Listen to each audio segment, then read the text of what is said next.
what we'd built to help in the care homes.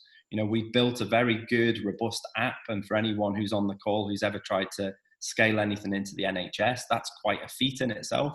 You can't just hack something together in your garage and chuck it over the wall and hope that it works, because, information governance and data and protocols, we've seen in the news what happens if you get that wrong.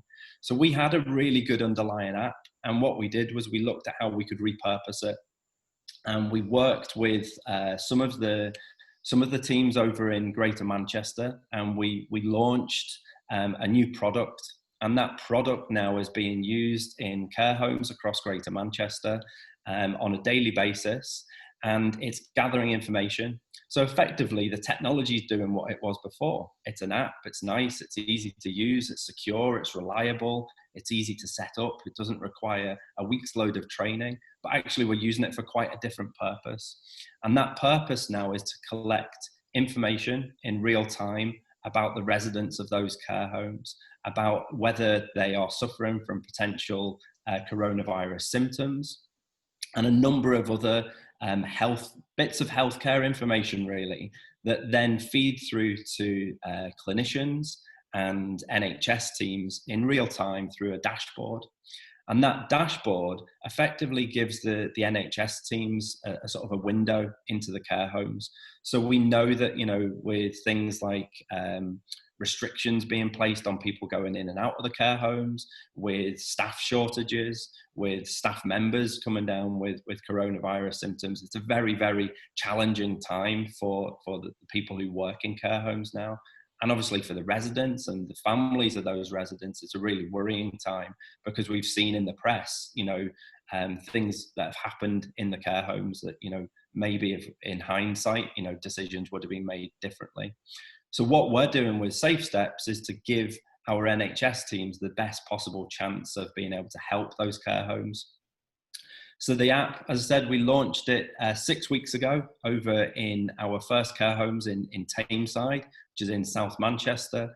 And it's now being used across all of the homes in Tameside. And we're actively rolling out into other areas like Stockport and Salford and Bury and Bolton. And actually by the end of next month, we're on track to have this in all 560 care homes across Greater Manchester. Probably pause there in terms of the product. Happy to take sort of questions on the product itself. But to summarize it, as a company, we really had to pivot. We had to look at what the sort of, threats were if we didn't change. And it's almost, we had to do that very, very quickly.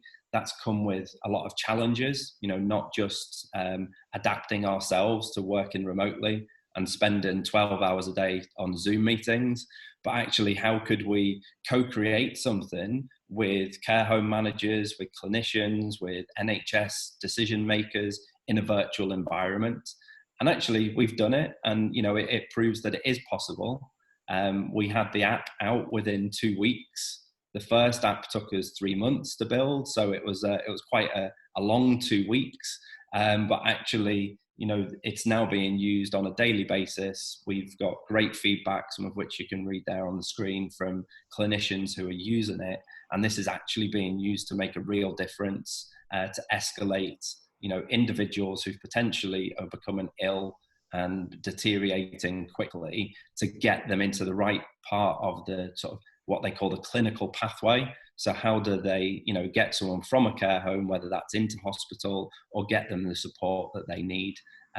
So we're really proud of the work that, the team have done and the impact that it's having. But hopefully longer term, this just paves the way for more care homes using technology to help keep their residents safer. Fantastic. So James, thank you so much for kind of sharing that kind of brilliant story of kind of pivot, doing stuff at the kind of speed of light. And we'll ask some questions when everybody's spoken, but the only kind of burning question for me is, obviously we've got Katie from the Liverpool Combined Authority on the call. Given all of that great work that's happening across in Manchester, where are you at, I guess, in terms of mobilising that in Liverpool? Is that a question for me or for Katie? For you, maybe, well, both of you, but let's start with you. Yeah, sure. So we're having various conversations with lots of different stakeholders at the moment. You know, the healthcare and social care, I guess, ecosystem is quite complex, as a lot of us know, and it's about getting the right people lined up to make the right decisions. Thankfully, with the help of people like the Innovation Agency and Liverpool Health Partners and people like Katie on the call, we're now getting those conversations in place. I don't want to preempt anything, but we're hopeful that we can use our own technology in our own backyard to help people in our own care homes, and that's what we're trying to do. I think anything that can help us accelerate that, and any help that I guess make sure that the right people are involved in the conversations, we would welcome that. Perfect. Well, we're going to actually move across seamlessly over to Katie, actually, and get a perspective around what the Combined Authority and Liverpool are up to. So over to you, Katie. Thanks, Dawn. I actually planned what I was going to say, and now I've just completely changed everything based on what James was saying. So I'm Katie Dean. I'm an economist at the Combined Authority. I think Dawn might have inflated my importance a bit earlier. But before I talk about what we're doing now, I think it'd be useful to talk about where we were at pre-COVID. So before the pandemic hit, I was spending the majority of my time working on a local industrial strategy. And what that is it's a document that we as a Combined Authority agree with government, and then it sets the strategic direction for the city region for the next 20 years. So it's basically all about what economy do we want to achieve and what do we need to do to get there.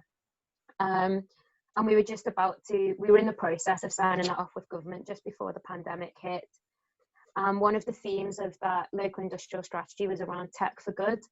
And tech for good is completely aligned with the theme we're talking about here, that tech can save us. And tech for good wasn't our idea, so it's been around for a while. Organisations like Nesta are always talking about it. It's picked up quite a lot of momentum in London. But I think what we recognise, and when I say we, I don't mean the Combined Authority, I mean through conversations with businesses, stakeholders in the city region, I think what we recognised is we've got all the right ingredients here for tech for good. So we've got creative people, entrepreneurs, a growing creative and digital cluster, but we've also got a city region with some huge social challenges and really embedded social challenges. And we recognise that technology can solve a lot of those, and we can solve not just local but national, global challenges here in Liverpool, because we face the challenges like no other areas for some of these challenges. But also we have the right people and the right, that kind of social fabric of Liverpool as well. It's the people just wanting to have that, do the right thing. Yeah. So we were getting to a point where we were developing what programs look like to actually bring this into reality. So develop a tech for good ecosystem, if you like. And then the pandemic hit, and then the local industrial strategy that had 6 months of people hours on it was suddenly no longer important, or as important, and we went into kind of emergency response mode. And the biggest challenge for the Combined Authority was that we were seeing the massive impact that this was having on our business community, as well as the health crisis that was happening. But we had very, very little money to do anything about it. And it's really difficult because people are challenging you, as if saying, well, how are you supporting businesses? And the scale of the problem, we just didn't have the amount of money that's needed to support every single business in the city region. But we tried to go back to before the pandemic, what we recognised as these kind of transformational opportunities. So we knew that we didn't have the amount of funding to save every business, and we thought that our best action there is to lobby national government to start doing the right things and to start putting programs and support in place of the scale that could make a difference. And then we decided to repurpose the really small amount of funding that we did have left. So we worked really closely with colleagues in the growth platform to bring forward and accelerate some business support programs that were already in the pipeline. We just accelerated them. We worked with a consortium called Kindred to help them provide kind of tailored support for the social economy. And then we had to work out how we were going to get money to businesses and what businesses we were going to support. And so we're in the very kind of final stages now of developing name to be determined, but a future innovation fund. And what that does is it's recognizing that actually we can't save all of our businesses, and that has to be national effort. But what we can do is we can support those businesses that are making a massive difference. Dawn, as you pointed out at the start, we're seeing so much innovation, and we're seeing companies that are doing amazing things. And so how do we support that type of activity? Because we don't want these companies to fail, and we can't afford for these companies to fail. And if we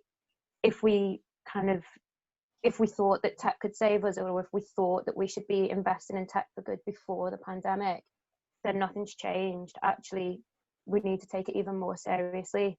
Yeah. And so as part of our emergency response, we're designing a fund that it's going to be iterative. We've designed it from a blank piece of paper. It's not going to be a perfect finished product, but we're going to put it out in 3 different waves so that we can refine it and iterate it. But we absolutely want to support the types of companies like Safe Steps. We want to be able to provide the right type of funding so that those businesses can scale and adapt and continue. The only other thing that I was going to say, linked to your question, Dawn, about James is doing this in Greater Manchester, and what about Liverpool? So another area of another theme in the local industrial strategy was around open health innovation. And we recognise that the health and social care ecosystem is so complex in the city region, and there are just so many blockers between our innovators and our entrepreneurs being able to get products into the NHS, and it doesn't feel right that it's easier for that to happen in Manchester than it is in Liverpool. And so again, kind of pre-COVID, we were thinking really seriously about how we develop this ecosystem of open health innovation, and to support businesses in that space to be able to, I guess, work with our anchor institutions, if that's what you want to call them, better, and be able to collaborate more, and to be able to get products and processes into these organisations. Okay. And I think at this point, I think it'd be helpful. So I think we've kind of heard from an entrepreneur now. We've heard a Liverpool public sector point of view. I think it'd be really interesting now, I think perhaps to bring Tracy in. Tracy, welcome. I think it would be really interesting for everyone to maybe hear a little bit about who Belong are, where you're based, kind of what you're up to, and then obviously in COVID, what you're doing and kind of how you're using technology as well. Okay.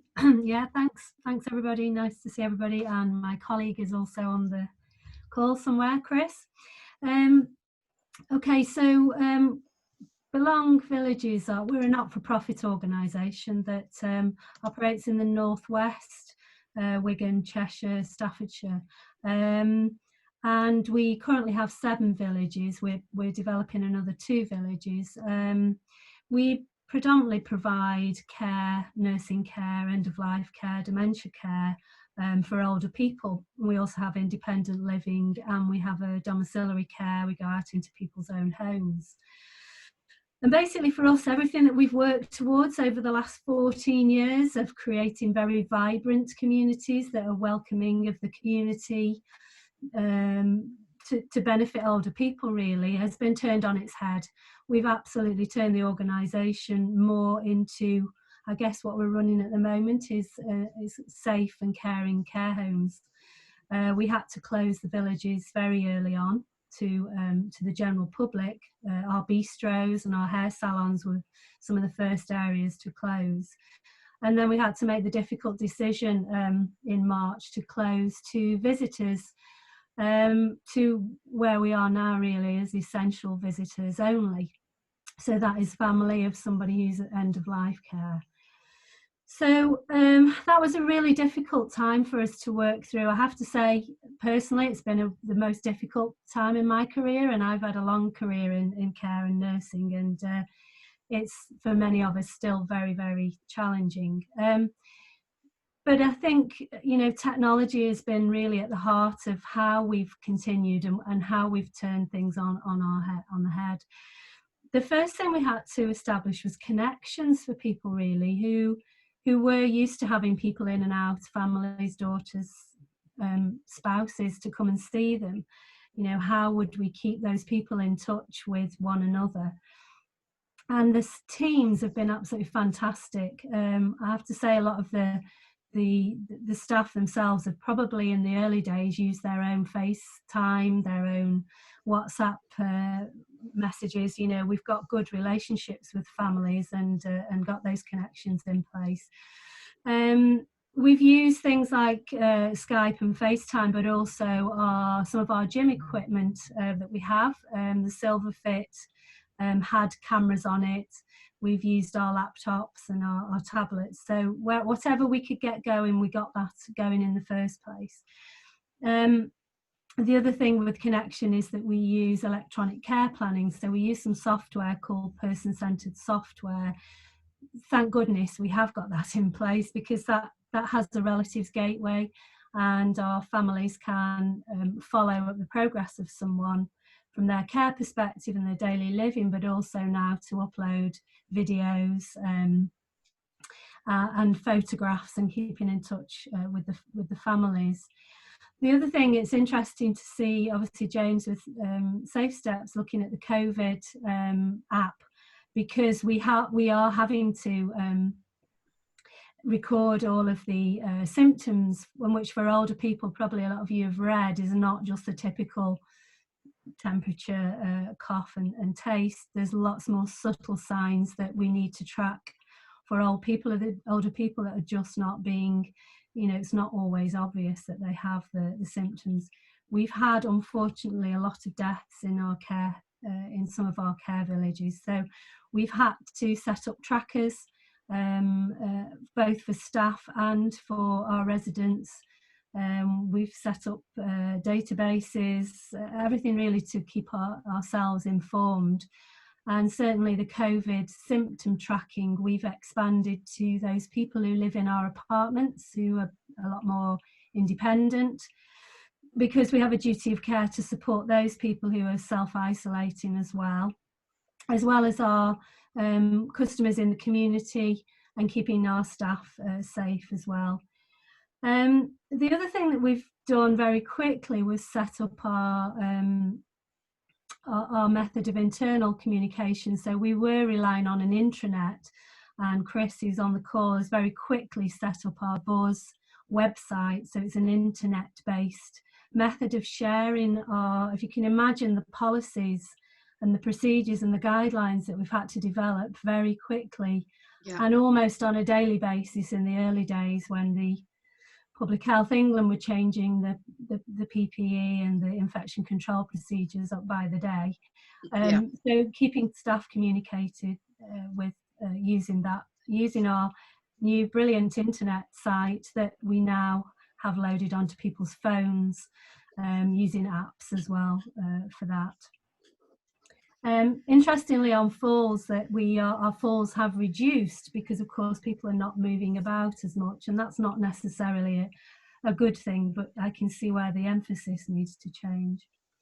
The other aspect of technology was for the residents themselves. So how would we keep people occupied and in the best state of well-being that they could be?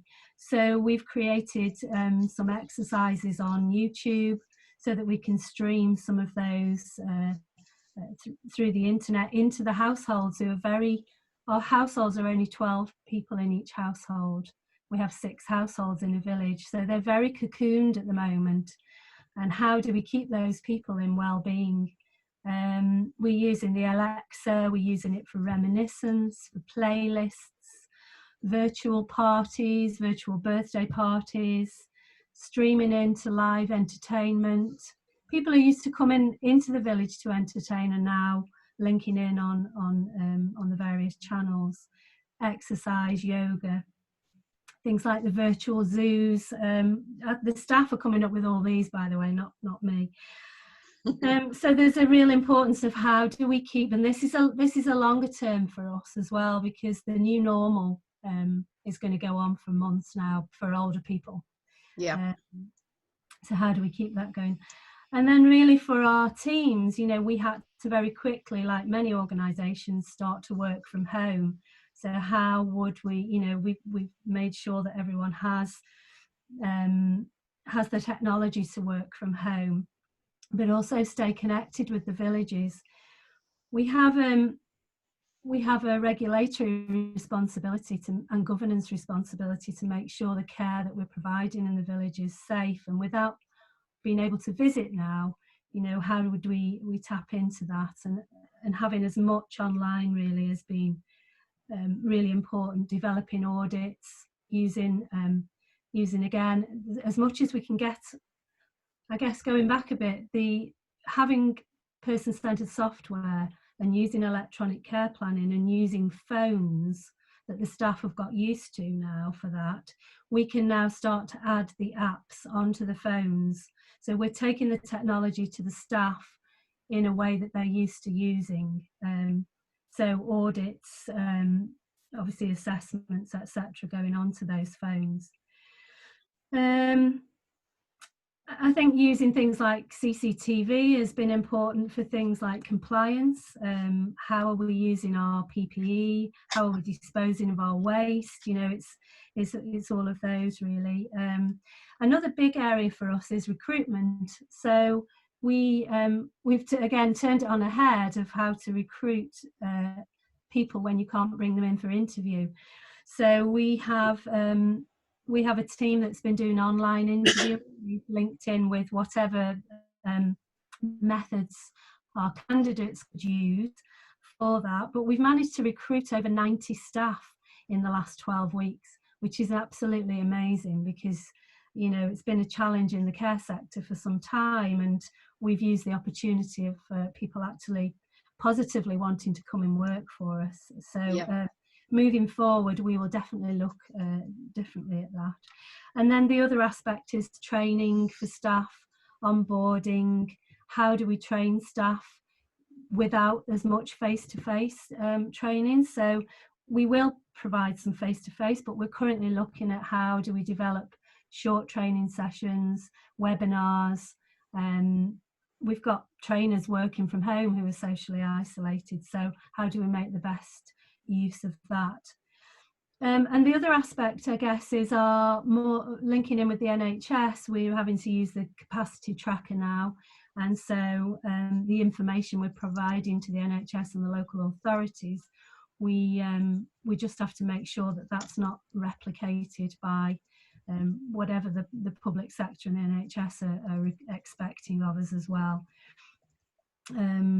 So we're looking at things like the push to talk, because we've got lots of older people isolated in the community, and how do we link them in with our villages who would have normally been able to come and visit and have a coffee or join in with an exercise session or a craft session or an art session. How do we do that now remotely? There's still some of those challenges to crack. I think that's it. A quick whistle stop. Brilliant. I mean, I think actually, Tracy, I think it's just kind of really interesting to hear, isn't it? Because I think that the care sector has obviously had so much media coverage in terms of, again, without wanting to get into the politics, there's been so much criticism about how government have handled the care sector. I think it's just really, it's actually really quite inspiring to hear about all the work that you guys are doing. And I think the thing I would say, not just because you're my sister-in-law, but I think because of the work that you guys had been doing pre-COVID, you know, before we even knew that that was coming down the track, because you were being quite progressive, and there's a number of people, I can see John McHugh's on the call. I know you've been chatting to John about some of the work that kind of he does around, you know, kind of arts in the dementia space. I think that's why I think your mindset, I think it was in quite a digitally transforming mindset. So I think you were on that journey anyway. And of course, like everyone, we've been put on steroids on that journey. And I think that's why, clearly, despite obviously, you know, how awful it must be for you guys being right at the front line of this, just to kind of hear the myriad of different things that you're doing that are both kind of tech will save us from a mortality point of view, but some of that stuff you talked about in terms of connectivity is just so interesting to hear. So I think at this point we'll now hand over to Jen, because helpfully Tracy's just kind of talked about the fact that, again, Belong are exploring the use of push to talk within their care villages. So Jen, kind of over to you to hear about you guys. Hi, well, I'll just introduce myself to everybody because I know not everybody knows me. So my name's Jen Fenner. My name says Patrick Fenner, but we just ignore that. So I'm Jen Fenner, Managing Director of DefProc Engineering, and for us as our core business, we are a proof of concept and prototyping company. So we tend towards making things for our clients. So our clients may come to us with a problem where they'd like to investigate using some sort of new technology, and then we'll set off on source for research and development or innovation projects for those companies. We've worked with people like the Environment Agency, and we've worked for museums and a whole raft of different people. But obviously museum installations and things for the environment have currently taken a back seat. And so we've then shifted our focus to push to talk. So push to talk started, has been sort of in development for a number of years. And we've finally sort of got to a prototype stage with it. And and basically sort of a bit of the history really is we started it as a way to challenge social isolation, and we've then gradually done various small trials over the sort of few years, and then we were lucky to be part of the Liverpool 5G project, which is where we were really able to trial it, to have the funding to do it, and also access to Liverpool City Council and actually working in partnership with health and social care organisations across the city. So I'll just give you kind of a brief overview of the service and kind of how it works. So it's basically a small button, or we've also developed an app, but for the purpose of this part, it's a small button that goes by somebody's phone, and it works with either a landline or a mobile phone. They can press that button, and somebody else who's also got a button, they can press that button, they also press that button, and then they're connected together. So the idea is that for somebody, so for a situation like with Belong, all those people who are interested in being part of that service, they can all have a button in their own home, and they can press the buttons as many times as they want, and they'll be connected to various different people within that sort of social setting. So if they're part of Belong, or if they're part of a general sort of elderly isolated group, they can then all talk to each other from being at home. And it means that it's not just necessarily talking to family and friends, it means that they also get other connections as well, and they get to talk to lots and lots of different people as if they were out and about. Because when we think of, you might live by yourself or you live with a partner, but you also go out to the shops and you see the shop assistants, you see all these different people that you might have little conversations with that sort of give you that lift. And obviously with everybody isolating at the moment, you're not getting to have those small interactions with lots of different people. So this kind of gives people the opportunity to have as many connections as they want, but from being at home.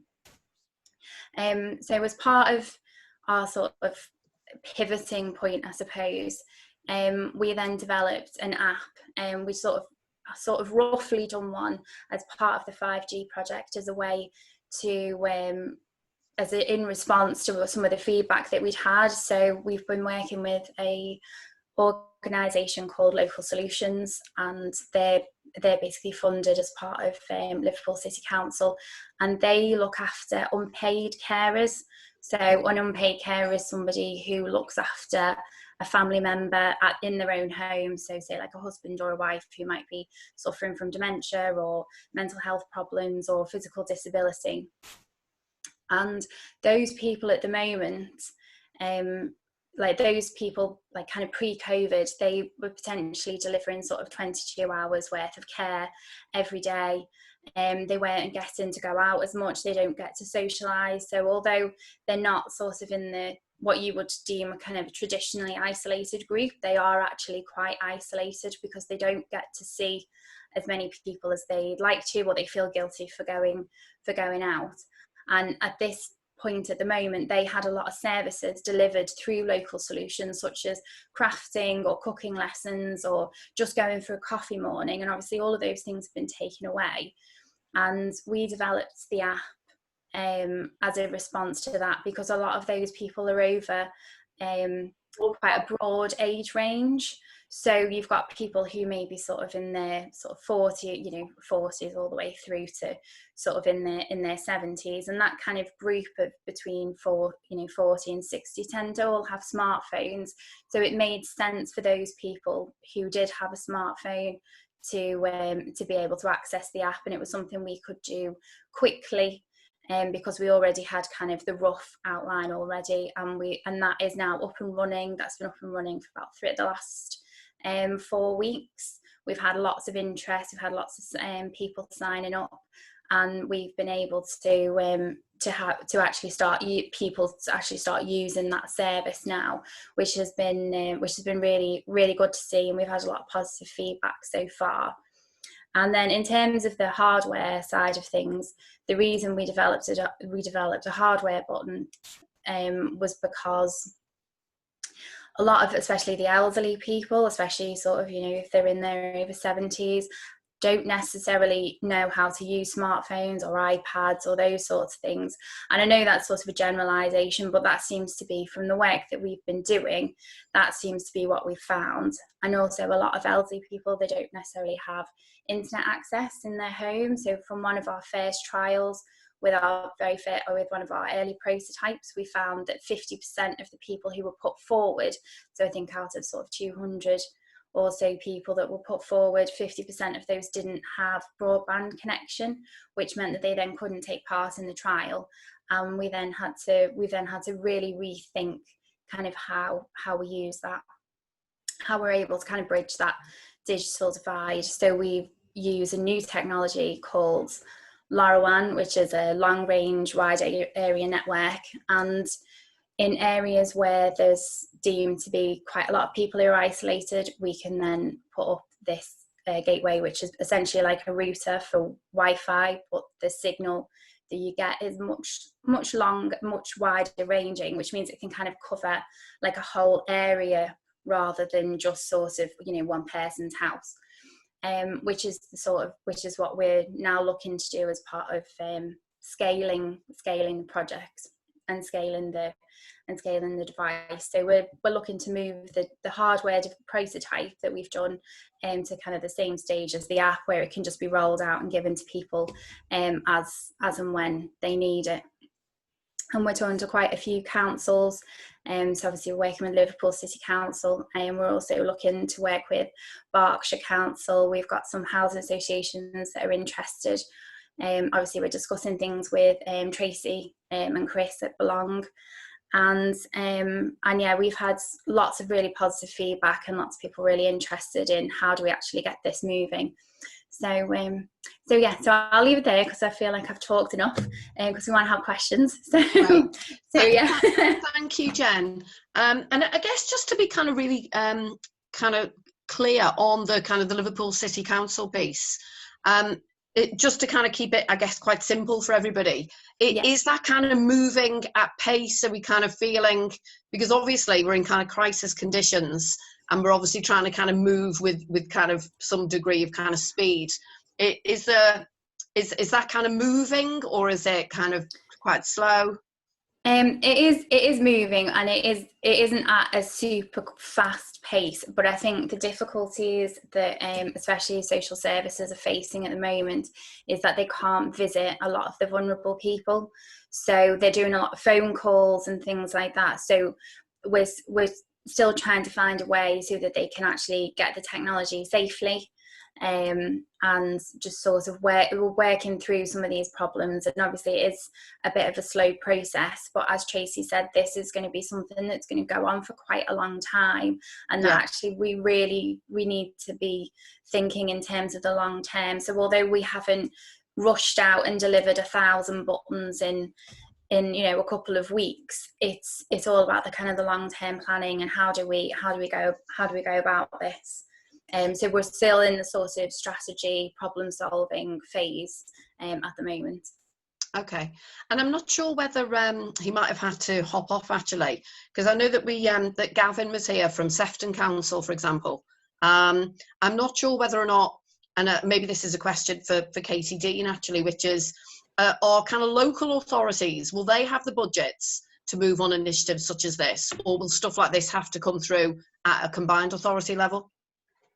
I can answer as best I can. So I don't want to speak too much on behalf of local authorities, but I can't even imagine the kind of immense pressure that they're under at the moment. And I don't want to get political, but I think there's clear kind of invest to save principles here. So if you invest in digitalising public services, you're going to save in the long run. If you're following any kind of local news at the moment, you'll see that there's a massive lobbying effort going on because our local councils just don't have the funding to even be able to do the things they need to do to respond to the emergency effectively. And I said I was going to try and not get political, but if we have another 10 years of austerity, then it's so unclear where budget for this is going to come from. The combined authority, the money we get is it's called devolved funding, and it comes from national government, and we have to accept the terms we get that money on, and it's not used to or it can't be used to kind of support local authorities that are facing difficult budgets.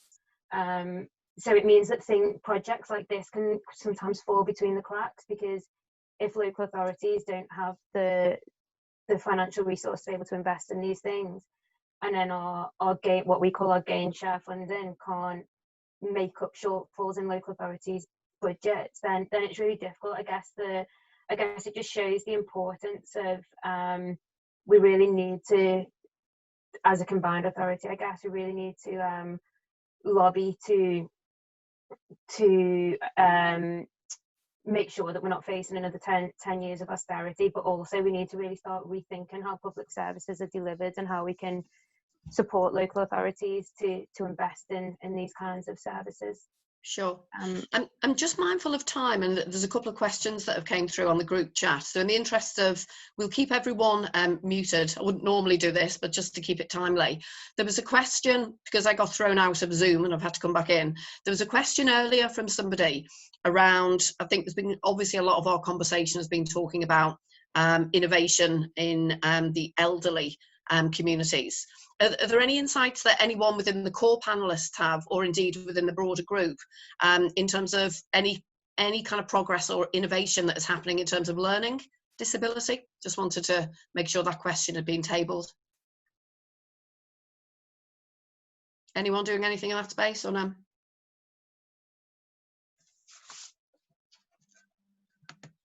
Hand up, anyone? Is it doing anything, or anyone want to respond on the Zoom chat? No, I'm taking that as a no. I've also got a question from Sarah Lawton. Hello, Sarah. And she's asking the question, in relation to working with anchor institutions and getting product into the public sector, this is probably a question for Katie actually. Are there plans to look at commissioning and support the move from price to value? Big question. Yeah, so the short answer is yes. I think this comes back to kind of where we were pre-COVID, and so we were working, we were considering models like community wealth building, how we start supporting like commissioning of public services to say that they're based on things like value and not price. I think there was a lot of thinking that was going into these types of questions kind of before the pandemic hit. and we need to now, so I think the Metro Mayors launched this Build Back Better campaign, which is all about, if we're going to restart the economy, how do we, or when we restart the economy, how do we stop all of the stuff that wasn't working, scale the good things we've seen, but also embed the things that we know should be better. And I think this absolutely has to be part of any kind of Build Back Better. If we're going to build back better, then we absolutely have to start solving these problems. Yeah. I think there's another question, but it's for Jen. Yeah, we've got a really thank you for that, Casey. We've got in true Connor style. Hello, Connor. Very kind of deep question from Connor here, and I suspect that this is going to be a very, very long answer. Because 1 second, sorry, I can't remember asking that question. Hello. Hello. Hello, Connor. Now, Connor, I know you. You've got 1 minute. Don't hog the call. You're talking. No, I don't remember. Sorry, what kind of size are? I don't actually remember asking this question. That's the only thing. Oh, okay. Connor has asked a question for. Sorry, it might not have been Connor. Yeah, was it Steph Hill at Firefit Youth Hub? Looks like it might have been her. Oh, okay. Not to worry. I'll take it all back. It's been Steph. such a pleasure. Looking forward to talking to you all soon. Have a great Hello, call. Connor. Thank you. Thank you. Steph, I think, is that a question from you about Firefit? Hiya, yeah. I was just, I had a question really for Jen, because she was talking about the long range area network, and I thought it sounded really interesting. And she mentioned working with some of the housing associations, because that's one of the main issues that we've got with the digital divide and the work that we're doing around digital inclusion.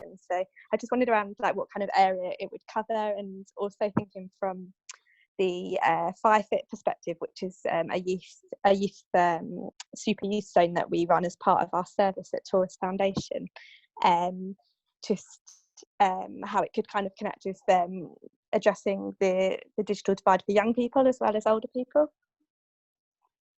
So LoRaWAN's a sort of an interesting technology. Really, it's not really. It's sort of designed really to send small bits of information across. So in terms of like push to talk, the way it works is you press a button and then that will send a signal to the gateway, and that gateway will then send that signal out to the internet, and then that's where the calls are made sort of on a server. It's quite a complicated route, but it does mean that when they press the button, the signal goes to the gateway, then it goes to the server, and then their phones ring, and it's an internet call. So push to talk could be utilised for doing things with kind of younger people as well. It isn't just for older people. Obviously, we've got an app instead, but if there was somebody who had only had a landline, then there's potential there for them to have buttons or whatever. But generally, LoRaWAN tends to be used for kind of more like smart cities things, so like sensors and for like temperature, humidity, air quality, those sorts of things. But there probably are other ways that it could be utilised. It's sort of what kind of imagination do we have? So it isn't like having the internet. It's kind of the internet for small information, if that makes sense. I'm going to just move on to one last question because we're just getting short on time. I had a great question from Gary, who's coming in from Pembrokeshire. Tracy, Paine, I'm just wondering whether you can see this question. I just wondered whether, as somebody kind of with a big role in the care sector, what your point of view was on that question. So the question was around how do we kind of monitor the shielded and elderly folk, and what are the most effective things to be monitoring in terms of money versus lives helped or saved? Just whether you had a view on that. Yeah, it's a big thing. I don't know. I think I don't know if I can answer that directly, but what we have reflected on, I think you touched on it earlier, is that early investment in what seemed to be a lot of money at the time in the hardware of things like that, investing in the phones and the software and the laptops has really paid off now in being able to then upload all of the other apps, the NHS apps, the the assessment, the symptom apps, and hopefully we can link in with the things like the push to talk as well for those people who have got it. So I think that would be in the community and in our villages. So I guess it's taking the bold step of investing in some of the expensive kit in the first place that will give you the longevity and the return on investment in the longer term, being prepared for things like this. Okay, brilliant.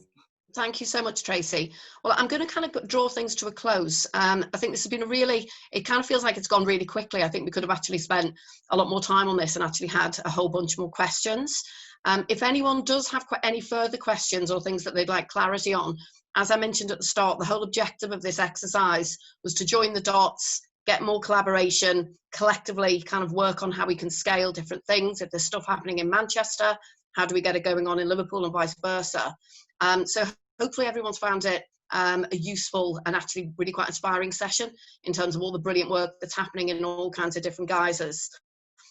Ruth just sent a note out saying we can email and swap around contact details so we can kind of keep the conversation moving forward.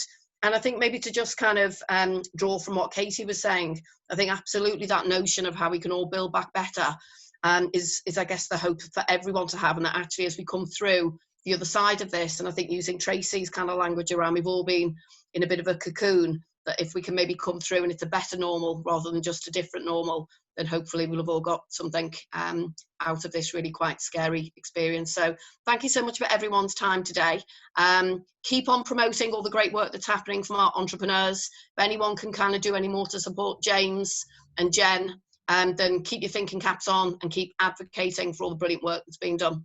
So thank you so much for everyone's time, and we'll see you soon. Take care and stay safe, everyone. Thank you, Dawn. Bye-bye. Obligatory wave. Thank you.